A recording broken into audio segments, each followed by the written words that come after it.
સંજય બોલ્યા, હે રાજા, પાંડુપુત્રોની સેનાને વ્યૂહરચનામાં ગોઠવાયેલી જોઈને રાજા દુર્યોધન પોતાના ગુરુ પાસે ગયો અને આ પ્રમાણે વચન કહ્યા. ભાવાર્થ: ધૃતરાષ્ટ્ર જન્મથી જ અંધ હતા. કમનસીબે તેઓ આધ્યાત્મિક દ્રષ્ટિએ પણ અંધ હતા. તેઓ સારી રીતે જાણતા હતા કે પોતાના પુત્રો પણ ધર્મની બાબતમાં પોતાની જેમ જ અંધ હતા અને તેમને ખાતરી હતી કે જન્મથી જ પુણ્યશાળી એવા પાંડવો સાથે પોતાના પુત્રો કંઈ સમાધાન કરશે નહીં. તેમ છતાં તેઓ તીર્થસ્થળના પ્રભાવ વિશે શંકાશીલ હતા. તેથી યુદ્ધભૂમિની સ્થિતિ સંબંધે તેમના પ્રશ્નો હેતુ સંજય પામી ગયો હતો. એટલે જ સંજય નિરાશ રાજાને પ્રોત્સાહિત કરવા માંગતો હતો અને તે દ્વારા નિશ્ચિત કરવા ઈચ્છતો હતો કે એમ કંઈ તેમના પુત્રો પવિત્ર ભૂમિના પ્રભાવે કોઈપણ પ્રકારે સમાધાન કરવાના ન હતા.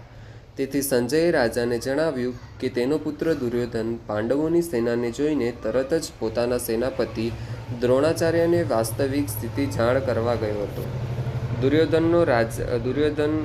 દુર્યોધનનો રાજા તરીકે ઉલ્લેખ થયો છે. તેમ છતાં પરિસ્થિતિની ગંભીરતાને કારણે તેને સેનાપતિ પાસે જવું પડેલું. દુર્યોધન આમ રાજનીતિજ્ઞ થવા સર્વથા યોગ્ય હતો, પરંતુ જ્યારે દુર્યોધનને પાંડવોની વ્યૂહરચના જોઈ ત્યારે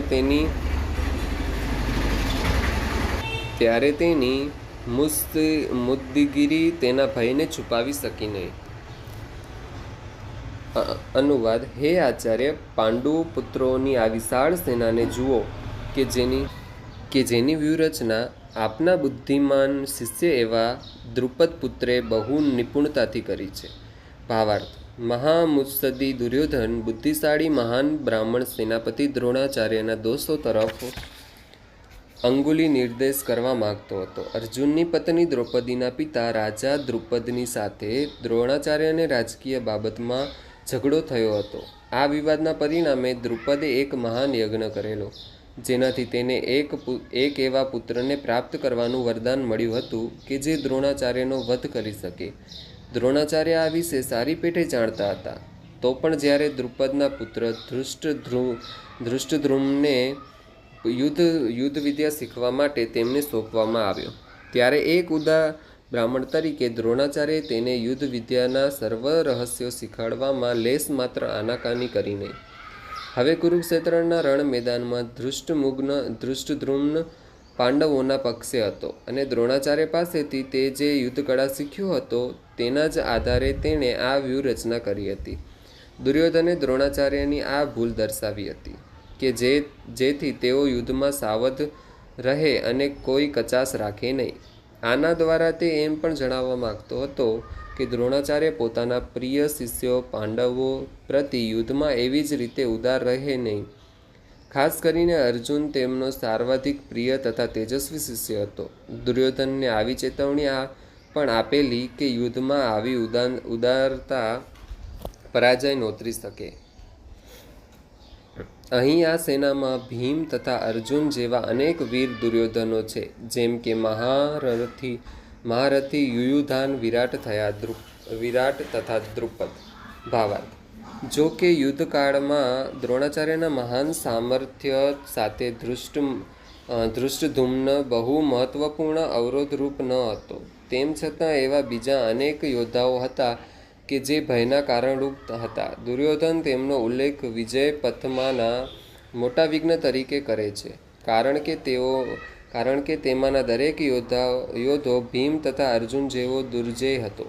તે ભીમ તથા અર્જુનની શક્તિને જાણતો હતો, તેથી જ તેણે બીજાઓની સરખામણીએ તેમની સાથે કરી હતી. તદુપરાંત ધૃષ્ટકેતુ, ચેકિતાન, કાશીરાજ, પુપુજીત, કુંતીભોજ તથા શૈબ્ય જેવા મહાન શક્તિશાળી યોદ્ધા પણ હતા. પરાક્રમી યુદ્ધામન્યુ, અત્યંત શક્તિશાળી ઉત્તમૌજા, સુભદ્રાનો પુત્ર અને દ્રૌપદીના પુત્રો એ બધા જ મહારથીઓ છે. પરંતુ હે બ્રાહ્મણ શ્રેષ્ઠ, તમારી જાણ માટે હું મારી સેનાના તે નાયકો વિશે કહું છું કે જે મારી સેનાનો દોરવણી આપવામાં વિશેષ યોગ્ય છે. મારી સેનામાં સ્વયં આપ ભીષ્મ, કર્ણ, કૃપાચાર્ય, અશ્વત્થામા, વિકર્ણ તથા સોમદત્તનો પુત્ર ભૂરિશ્રવા જેવા મહાપુરુષો છે કે જેઓ યુદ્ધમાં હંમેશા વિજયી રહ્યા છે. દુર્યોધન એવા અસાધારણ યુદ્ધવીરોનો ઉલ્લેખ કરે છે કે જેઓ બધા હંમેશા વિજયી રહ્યા છે. વિકર્ણ દુર્યોધનનો ભાઈ છે. અશ્વત્થામા દ્રોણાચાર્યના પુત્ર છે અને સૌમદત્તી અથવા ભૂરિશ્રવા બાહલિકોના રાજાનો પુત્ર છે. કર્ણ અર્જુનનો સાવકો ભાઈ છે, કારણ કે તે કુંતીની કુખે કુંતીના રાજા પાંડુ સાથે વિવાહ થતાં પહેલાં જન્મ્યો હતો. કૃપાચાર્યની જોડકી બહેન દ્રોણાચાર્યને પરણી હતી. એવા અનેક વીરો પણ છે કે જેઓ મારા માટે પોતાનું જીવન તજવા તત્પર છે. તેઓ વિવિધ પ્રકારના શસ્ત્રોથી સુસજ્જ છે અને યુદ્ધ વિદ્યામાં નિષ્ણાત છે. ભાવાર્થ: જયદ્રથ, કૃતવર્મા તથા શલ્ય જેવા અન્ય વીરોને સંબંધ છે ત્યાં સુધી તેઓ દુર્યોધનને માટે પોતાના પ્રાણનું બલિદાન આપવા તત્પર છે. બીજા શબ્દોમાં કહી શકાય કે પાપી દુર્યોધનના પક્ષમાં જોડાવાને કારણે કુરુક્ષેત્રના યુદ્ધમાં તેઓ બધા હવે મૃત્યુ પામવાના એ તો પૂર્વ નિશ્ચિત છે. અલબત્ત દુર્યોધને ઉપર દર્શાવેલા પોતાના મિત્રોની સંયુક્ત શક્તિને કારણે પોતાના વિજયની ખાતરી હતી.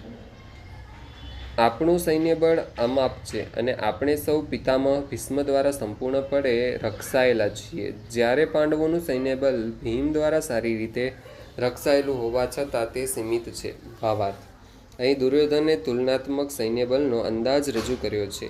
તે એમ વિચારે છે કે અત્યંત અનુભવી સેનાનાયક પિતામહ ભીષ્મ દ્વારા પોતાની સેના વિશેષ સુરક્ષિત હોવાને કારણે તેની સશસ્ત્ર સેનાની શક્તિ અમાપ છે.